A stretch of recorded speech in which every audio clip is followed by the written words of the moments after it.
आज हम बात करेंगे आचार्य हजारी प्रसाद द्विवेदी जी द्वारा लिखित उपन्यास अनाम दास का पोथा अथ रैक्व आख्यान के परिप्रेक्ष्य में।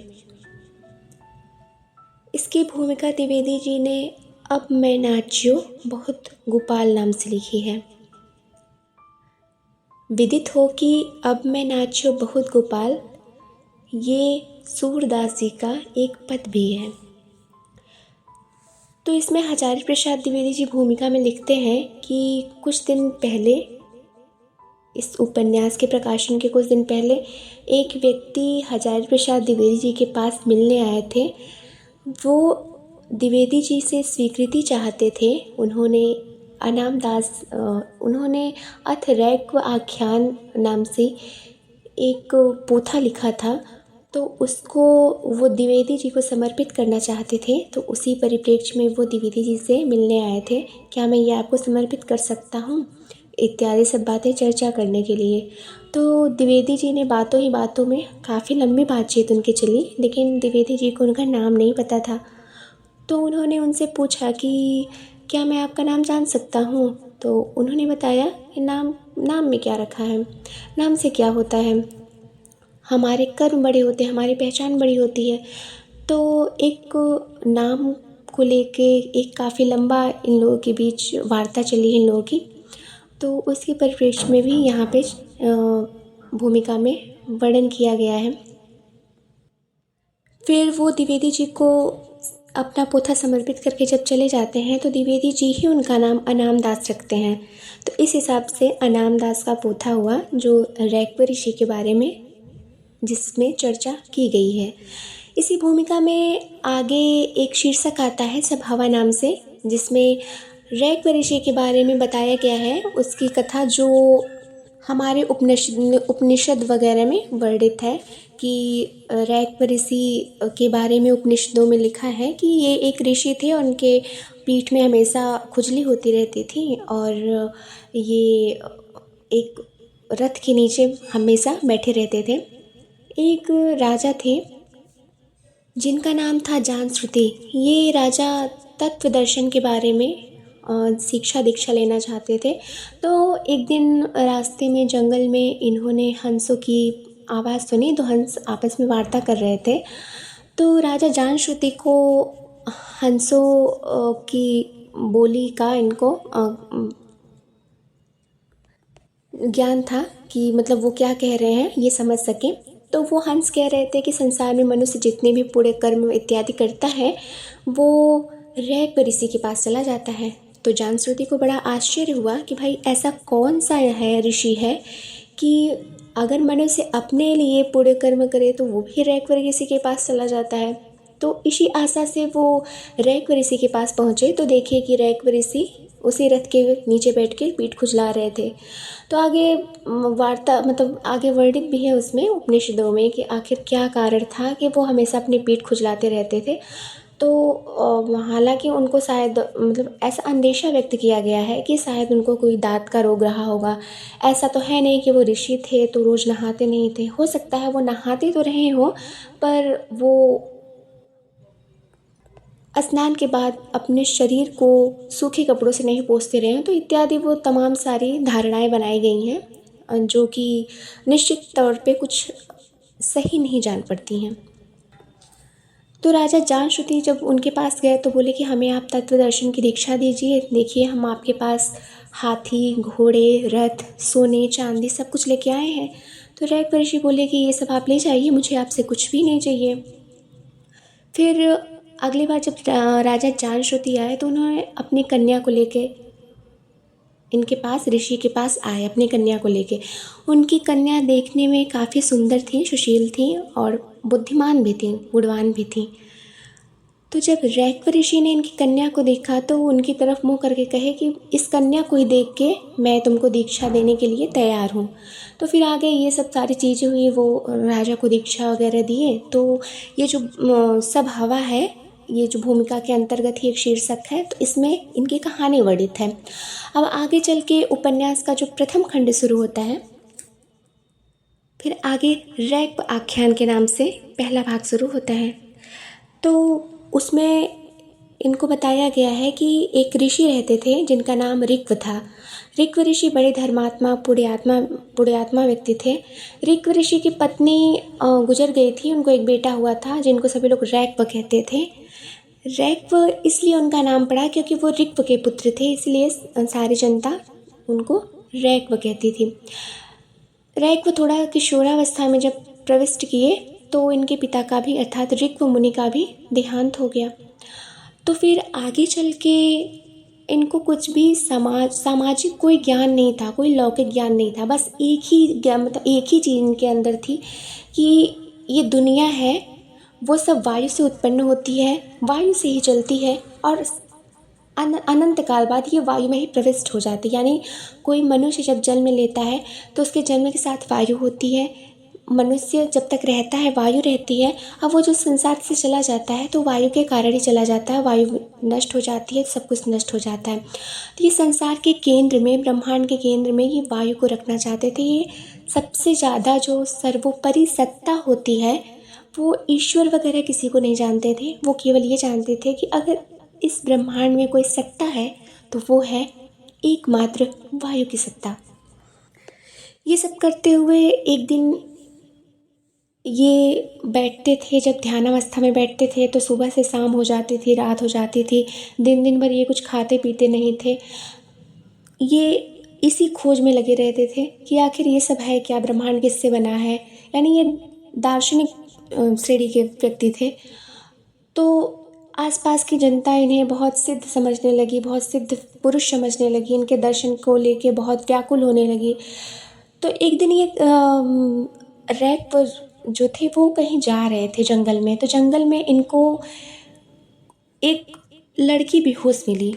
वो ये भी नहीं जानते थे कि ये लड़की है, क्योंकि इससे पहले उन्हें बता दिया गया है कि उनको स्त्री पुरुष कुछ भी इनको ज्ञान नहीं था। बस वो केवल ये जानते थे कि हाँ मेरे एक पिता हैं, उनके कुछ शिष्य हैं। मतलब लौकिक ज्ञान, सामाजिक ज्ञान, इन चीज़ों से वो बिल्कुल ही दूर थे। इनको पता भी नहीं चला वो कौन है, स्त्री है कि पुरुष है। जब देखे तो कहे कि उनकी आँखें जब ऐसे छुए तो वो काफ़ी सुंदर लगी। तो उन्होंने सोचा कि ये तो हिरणी जैसी आँखें हैं, यानी कोई हिरण है क्या। फिर उसके बाद जब रूप देखी उनका तो काफ़ी सुंदर लग रही थी। तो वो बोले अरे ये देवता है क्या। जैसे लोग कहते हैं कि देवता होते हैं, देवता बहुत सुंदर होते हैं, देवता की आंखें बड़ी बड़ी होती हैं, तो ये इतने सुंदर है तो ये कंफर्म है कि ये देवता ही होगी। तो फिर वो कन्या के जब देखी कि उनकी सांसें चल रही हैं, यानी वायु है उनके अंदर, तो वो कहे कि ये अभी जीवित है। तो वो उसे हवा दे के मतलब सोचे कि इनकी मूर्छा जागृत हो जाए। तो फिर उनकी मूर्छा जैसे ही हुई वो बोली दूर हट जाओ मुझसे। इतनी प्यारी उनकी आवाज़ थी, इतनी कोमल आवाज़ थी कि रैक्व को अब कंफर्म बिलीव हो गया, पक्का यकीन हो गया इनको कि हो जो कुछ भी हो, अब तो मैं पक्का कह सकता हूँ ये कोई देवता ही है। वो उससे चरण छूने लगे, अरे आप देवता हैं, अरे आप देवता हैं, ये करके। वो बोली यार हटो, मैं कोई देवता नहीं हूँ। वो राजकुमारी थी। तो वो बोले कि आप देवता नहीं है, फिर आप कौन है। तो वो बोली कि मैं एक राजकुमारी हूँ, मुझे शुभे बोला करो। हालांकि वो जाबाला थी, एक्चुअल में जाबाला थी। वो वो राजा जानश्रुति की कन्या ही थी। तो हुआ ये था कि राजा जानश्रुति की जो कन्या है वो अपने मौसी के घर कहीं जा रही थी। तो रास्ते में बहुत भारी तूफ़ान आ गया और उसी तूफ़ान के कारण उनका जो सारथी था उसकी मृत्यु हो गई और घोड़े तितर बितर हो गए और वो भी नीचे गिर गई, उनका रथ वहीं रह गया। तो फिर इसके बाद वो बोले कि आप मेरे वो जो रैक्व उनके आगे आए, बोले कि चलिए आपका घर कहाँ है, मैं आपको छोड़ देता हूँ। तो फिर वो अपनी पीठ उनके पैर के नीचे रखे, कहे कि आप मेरी पीठ पे चढ़ के बैठ जाइए, मैं आपको छोड़ देता हूँ, क्योंकि आप चलने के योग्य नहीं हैं, आपके पैर में काफ़ी चोटें आई हैं। तो वो बोले दूर हट जाओ, उससे दो कदम दूर हट गई। तो रैक्व ऋषि बोले कि इस तरह आप मुझसे दूर क्यों हट रही हैं। तो वो जो शुभे हैं, जो जाबाला राजकुमारी हैं, वो अपना नाम शुभे बताई थी रैक्व ऋषि से। तो वो रैक्व से बोली कि तुम जानते नहीं हो, बिल्कुल अनजान हो, अगर इस तरह पराए मर्द के साथ कोई किसी लड़की को देखेगा तो क्या सोचेगा, समझते नहीं हो तुम। तो वो बोले क्या सोचेगा, मुझे तो नहीं पता है क्या सोचेगा, पर तुम ये कैसे पता कि तुम स्त्री हो, फिर मुझे क्यों पुरुष कह रही हो। तो कह रही अरे तुम नहीं जानती स्त्री पुरुष क्या होते हैं। वो बोले नहीं, मैं कुछ नहीं जानता हूँ। तो फिर वो हंसने लगी, कहे कि तुम भी बिल्कुल बुद्धू हो, सच में तुम कुछ नहीं जानते। वो बोले सच में मैं कुछ नहीं जानता।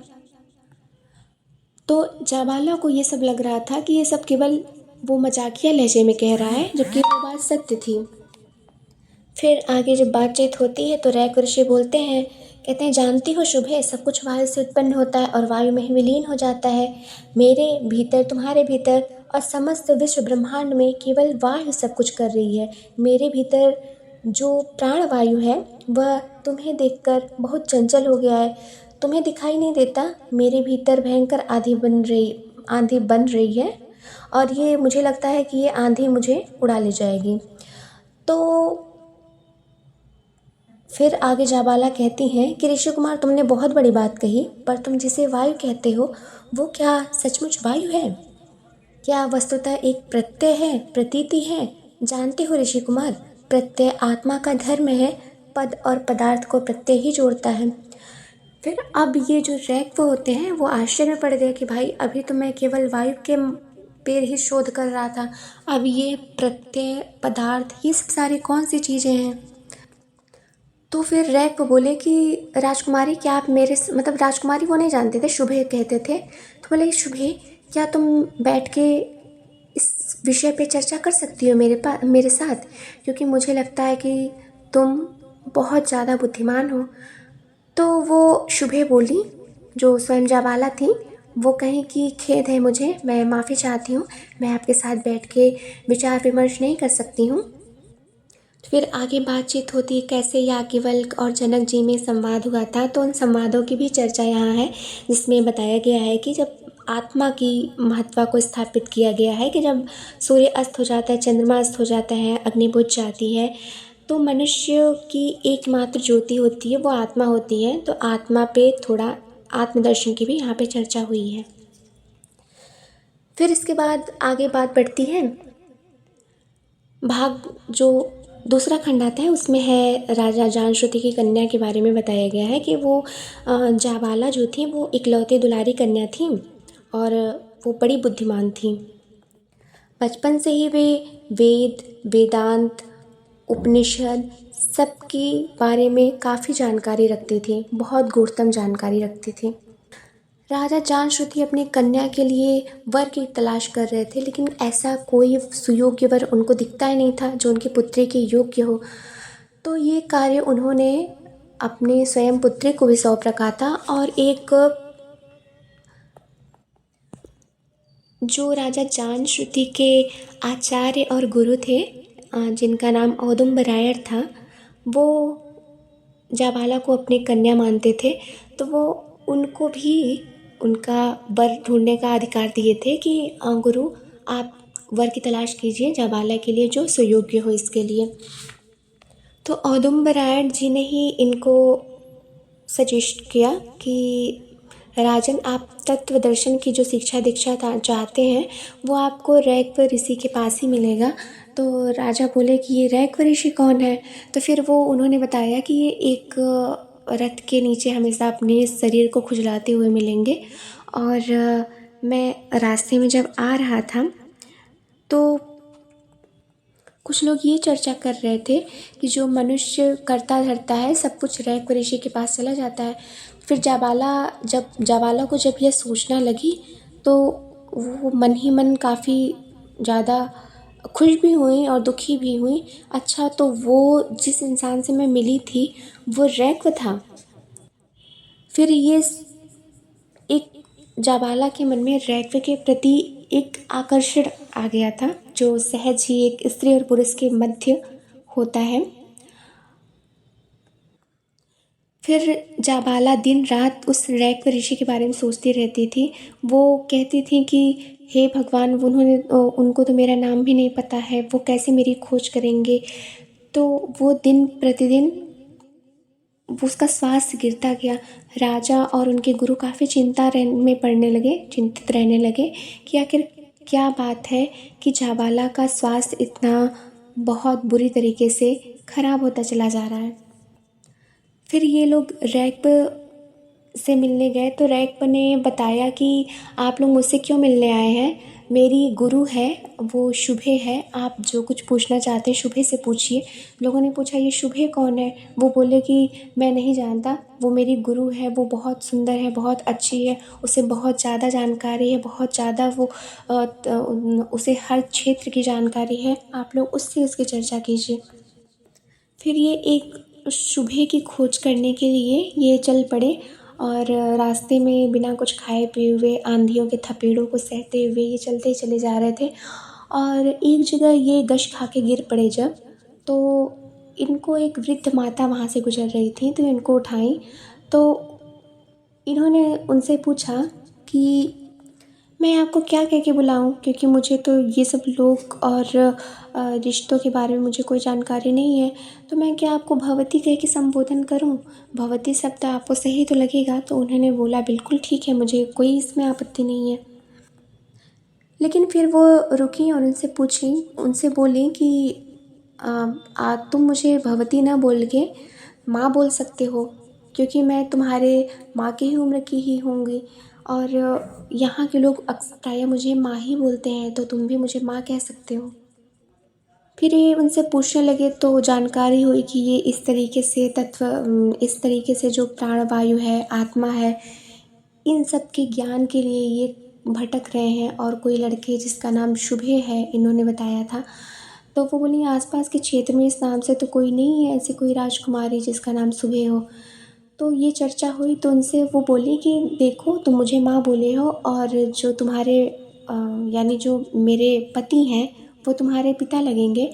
तुम अपने पिता से इन सब के बारे में चर्चा करना और वो ज़रूर तुम्हारे सारे जो तुम्हारे मन में उत्कंठाएं हैं, जो सारे प्रश्न हैं चल रहे हैं, उन सब का उत्तर ज़रूर तुमको देंगी। तो उन ऋषि का नाम रहता है औशस्ति मुनि। फिर ये रैक पर जाते हैं और औशस्ति मुनि के पास शिक्षा दीक्षा लेते हैं। मन में जो प्रश्न रहते हैं, जो उत्कंठाएं रहती हैं, ऋषि उनका सारा समाधान करते हैं। फिर वो बताते हैं इनको, रैक्ब को, कि देखो केवल ज्ञान लेने से नहीं चलेगा, उस चीज़ को अनुभव करना पड़ेगा, तुम्हें जीवन में उतारने के लिए उस चीज़ों से गुजरना पड़ेगा, तब तुम जाके इन सब चीज़ों की महत्ता समझोगे। तो रैक्ब ऋषि एक दिन घूम रहे थे और एक बहुत ही दुखिया स्त्री इनको दिखी, जिसके हाथ में एक बच्चा था। बच्चा भी भूख से तड़प रहा था और ये दुखिया भी भूख प्यास से बहुत व्याकुल थी।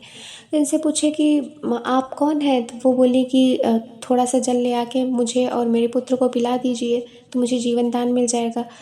तो फिर इसके बाद वो रैक को तुरंत जाते हैं, जो नदी रहती है वहाँ से जल लेके आते हैं, तो उस स्त्री को, उस बच्चे को पिलाते हैं। तो थोड़ा जब जान आती है तो वो अपने कुटिया में ले आते हैं, आश्रम ले आते हैं अपनी माँ के पास। तो उनसे पूछते हैं कि आपकी ये दशा कैसी हुई? तो वो बताएं कि राजा का वो रथ हाँकते थे हमारे पति और किसी दुर्घटना में उनकी मृत्यु हो गई है। मुझे नहीं पता है किस दुर्घटना में उनकी मृत्यु हो गई है। वो किसी दिन राजकुमारी को लेके जा रहे थे, शायद बहुत भयंकर आंधी तूफान आया हुआ था, तो उस दिन उनकी मृत्यु हो गई और राजकुमारी तो सकुशल वापस घर लौट आई। बड़ा जश्न मनाया गया, लेकिन मेरे पति को सभी लोग भूल गए। तो फिर इसके बाद रैक को याद आया कि अरे ये वही घटना तो नहीं है जो वहाँ सारथी मर गया था, जिस लड़की को मैंने शुभे कहा था। तो फिर शुभे के प्रति उनके मन में थोड़ा सा मतलब निराशा वाली भावना आती है कि ये शुभे ऐसा कैसे कर सकती है, जबकि वो इतनी ज़्यादा ज्ञानी होते हुए भी, इतनी बुद्धिमत्ता होते हुए भी उसके अंदर ऐसे कैसे करुण भाव उत्पन्न नहीं हुए, ऐसे कैसे वो उसको मरा छोड़ के उसको बिल्कुल भी परवाह नहीं हुई कि उसके पीछे उसके पत्नी होंगी, उसके बच्चे होंगे, उसके बच्चों का क्या हुआ होगा। और इधर जाबाला की हालत दिन ब दिन ख़राब होती जा रही थी, उनका स्वास्थ्य दिन ब दिन गिरता जा रहा था। वो हमेशा ही रैक्ब के बारे में चिंतन मनन करती थी। पर वो किसी से कह नहीं पाती थी। अगर आचार्य से कहती, अपने पिता से कहती, तो उन्हें लगता था कि लोग मेरे बारे में क्या सोचेंगे जब मैं उनसे ये सब सारी बातें बताऊंगी, सारी बातें कहूँगी कि मेरे गिरते स्वास्थ्य का क्या लक्षण है, क्या कारण है। तो इस वजह से वो शुभा अर्थात जो स्वयं जाबाला थी, वो किसी को कुछ भी, कोई भी बात वो बताती नहीं थी और दिन ब दिन उनका स्वास्थ्य बद से बदतर होता जा रहा था। इधर जो महिला आई थी, उनको माता ने अपने आश्रम के लोगों की सेवा सत्कार करने के लिए रख लिया था, ताकि कम से कम उनको खाना पीना, उसके बच्चे को भोजन मिलता रहे। तो रैक्वे इनको दीदी कह के बोलते थे।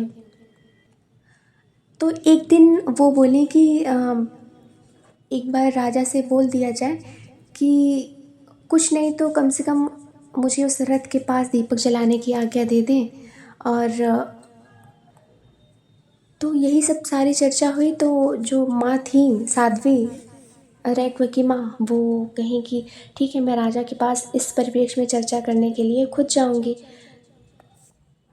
तो जब माता जी जनपद में जा रही थी, देख रही थी कि गांव के स्त्रियां, गांव के बूढ़े बच्चे सब भूख प्यास से व्याकुल हैं, लेकिन राजा को कोई असर ही नहीं पड़ रहा। ये कैसा राजा है कि जो अपनी जनता का भी ढंग से ख्याल नहीं रखता है कि उसकी जनता कैसे चल रही है, क्या खा रही है, क्या पी रही है, उसे तनिक भी किसी भी चीज़ की परवाह नहीं है। तो ये माता वहाँ जाती हैं, वहाँ शुभा से भी चर्चा करती हैं, बात करती हैं। फिर वो बताती हैं, रैक्व के बारे में जानकारी देती हैं कि रैक्व मेरा ही पुत्र, मेरा पुत्र मेरे पास बनकर रहता है। जाबाला भी उन्हें अपनी माँ समझ के सारी बातें बता देती है कि उसके इस गिरते स्वास्थ्य का क्या कारण है।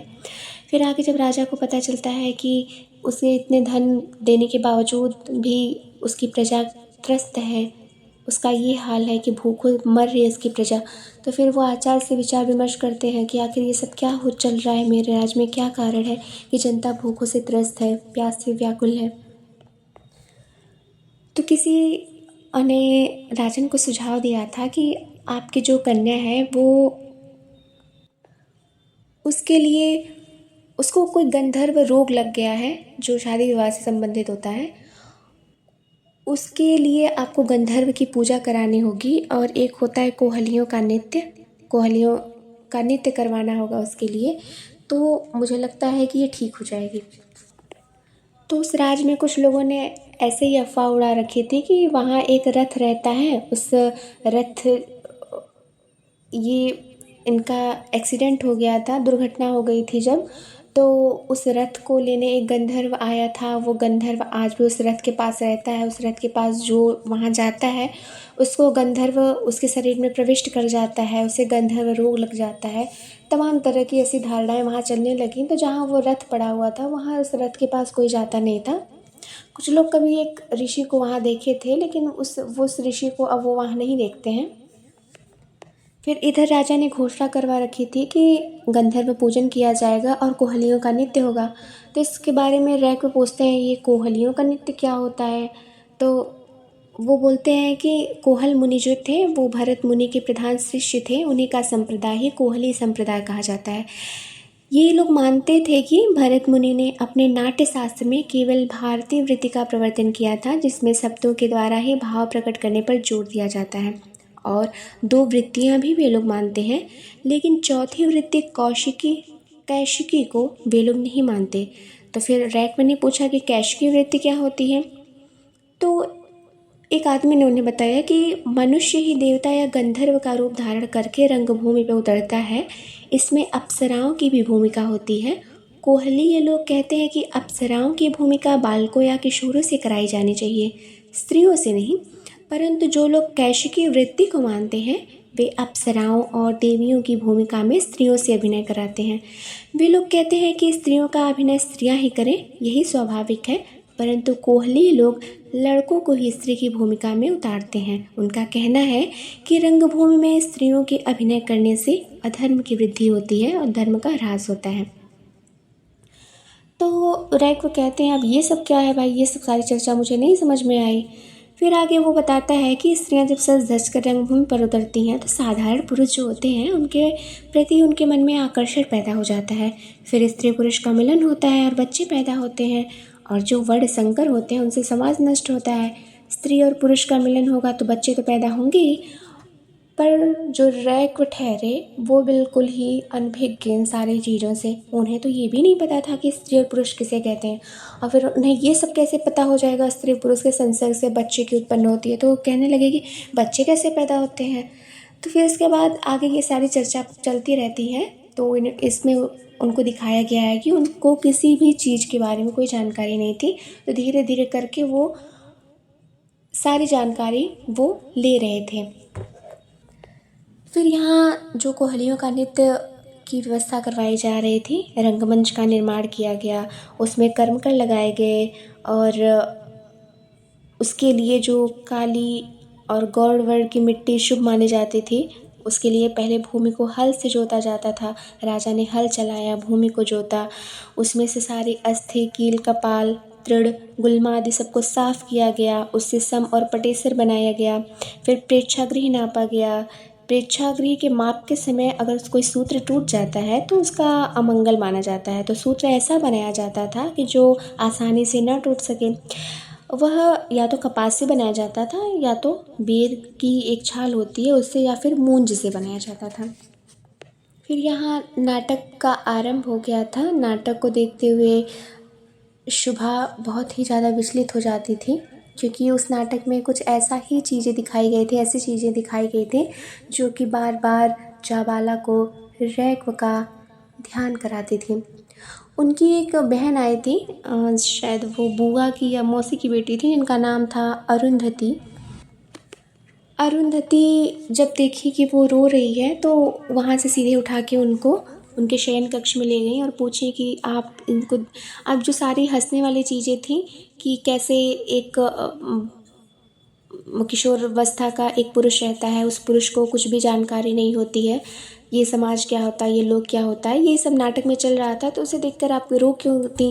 तो बोले कि कुछ नहीं, मैं ऐसे ही, मैं बहुत परेशान हूँ इसलिए मैं रो दी, ऐसी कोई बात नहीं है। जबकि अरुंधति को कुछ आशंका मन में व्याप्त हो गई थी, कहीं इसका कारण कोई सच में कोई पुरुष तो नहीं है जिसको दीदी पसंद करने लगी हैं। फिर कुछ समय बाद ये अरुंधति को एक दिन सबको सच बता देती है। तो अरुंधति कहती है कि मुझे तो दीदी पहले दिन से लग गया था कि ऐसी ज़रूर ही कुछ बात है। फिर एक दिन जाबाला माता से मिलने वहाँ पे उनके आश्रम गई।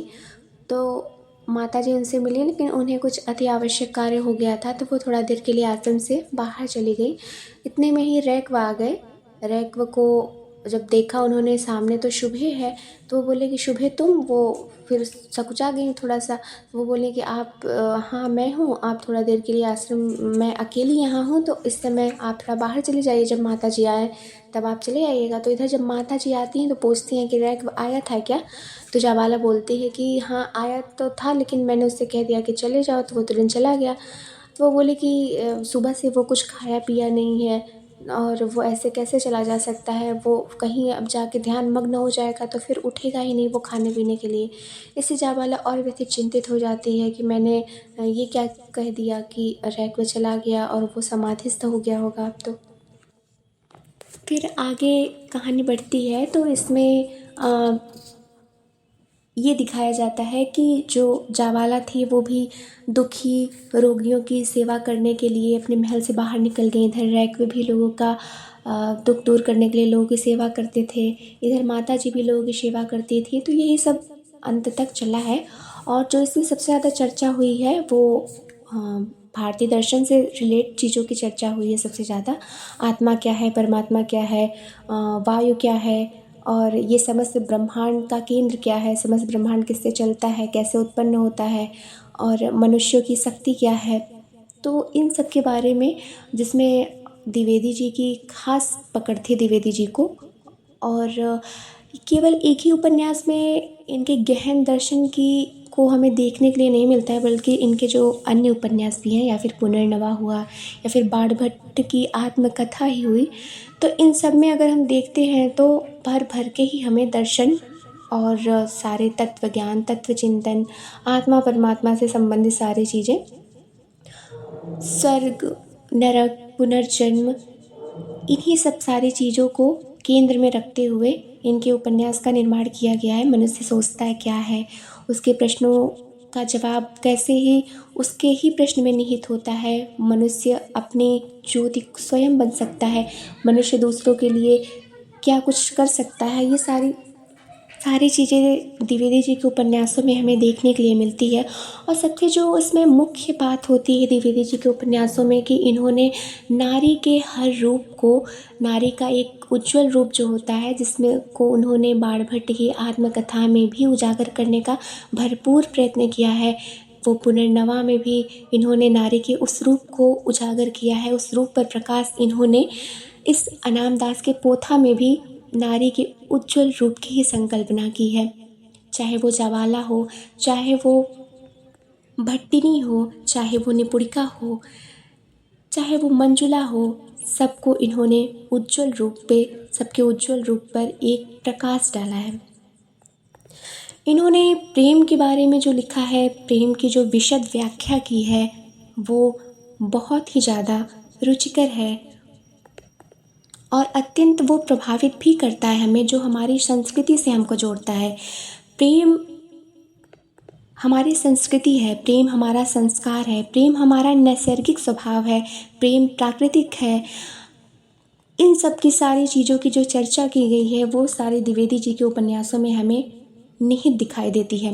प्रेम को हम व्याख्यायित नहीं कर सकते हैं, प्रेम को केवल अनुभव किया जा सकता है। प्रेम तो ऐसा होता है जो सर्वस्व समर्पण की भावना रखता है। प्रेम ऐसा होता है कि प्रिय को भी देवता बना लेता है और देवता को भी प्रिय बना लेता है। तो ये सारी चीज़ें जो हमें द्विवेदी जी के उपन्यासों में देखने के लिए मिलती हैं वो बहुत ही उत्कृष्ट कोटि की भावनाएं हैं। साथ ही साथ इन्होंने अपने उपन्यासों में ये भी बताया है कि स्त्री की सफलता किस चीज़ में है। इन्होंने बताया है कि स्त्री की सफलता पुरुष को बांधने में है, पर सार्थकता पुरुष की मुक्ति में है। इन्होंने ये बताया है कि पुरुष का क्या कर्तव्य होता है। बताया गया है कि किसी तरुणी की ओर आकृष्ट होना काम है, परंतु उसके लिए अपने आप को निछावर कर देने की भावना ही प्रेम कही जाती है। कितनी विशद व्याख्या द्विवेदी जी ने इस उपन्यास में एक पंक्ति के माध्यम से कर दी है। और जब ये उपन्यास समाप्त होता है तो फिर आगे अनाम दास की टिप्पणी के रूप में द्विवेदी जी ने 6-7 पेजों का एक लेख लिखा हुआ है। और अंततः यही कह सकते हैं कि अनाम दास का पोथा अथिरैक व आख्यान द्विवेदी जी की जो आर्षवाणी होती है उसका अपूर्व उद्घोष है। संसार के दुख दैन्य ने राजपुत्र गौतमी को गृह त्यागी विरक्त बनाया था, लेकिन तापस कुमार रैक्व को यही दुख दैन्य विरक्त से संसक्त की ओर प्रवृत्त करते हैं। समाधि उससे सध नहीं पाती, क्योंकि जब वो समाधि का प्रयत्न कर रहे थे समाधि लगाने की, तब तो उन्हें मन में शुभी का यानी जो स्वयं ज्वाला थी उनका ही रूप सामने आ जाता था। उन्हें किसी भी भगवान का रूप सामने नहीं आता था। इसीलिए एक व्याख्या वहाँ पे एक कोट किया गया है कि अंत में मनुष्य दो ही खेल खेलता है, या फिर प्रिय को देवता बना लेता है या फिर देवता को प्रिय बना लेता है। तो अगर आप अपने प्रिय में भी देवता को देखते हैं तो प्रिय के रूप की ही कल्पना करके उस देवता तक भी पहुँचा जा सकता है। एक केवल महर्षि वाल्मीकि के उदाहरण से देखें तो मरा शब्द लेते लेते हुए भी जब महर्षि वाल्मीकि राम तक पहुंच सकते हैं, जब वो मोक्ष प्राप्त कर सकते हैं, उससे इस जन्म मरण के चक्कर से मुक्ति ले सकते हैं, तो प्रेम तो स्वयं परमात्मा का एक रूप होता है। तो उससे क्यों नहीं मनुष्य परम पद को प्राप्त कर सकता है।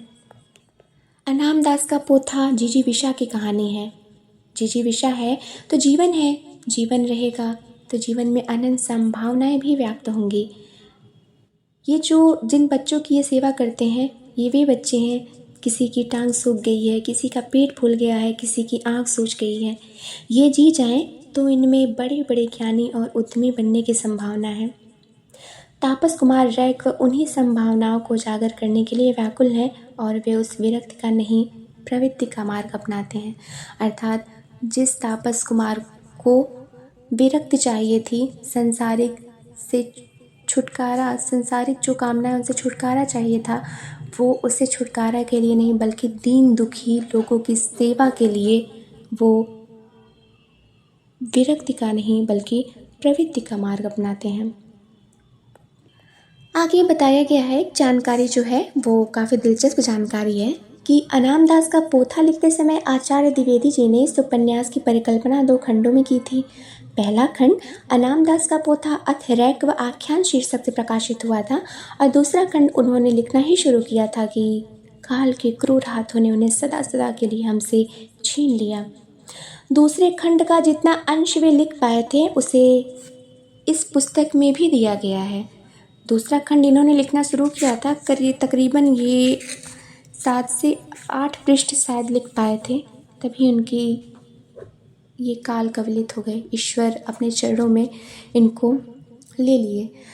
तो इस तरीके से ये जो इसका दूसरा खंड है वो अधूरा है और इसका प्रथम खंड अनामदास का पोथा अथरैक व आख्यान यहीं समाप्त होता है। धन्यवाद।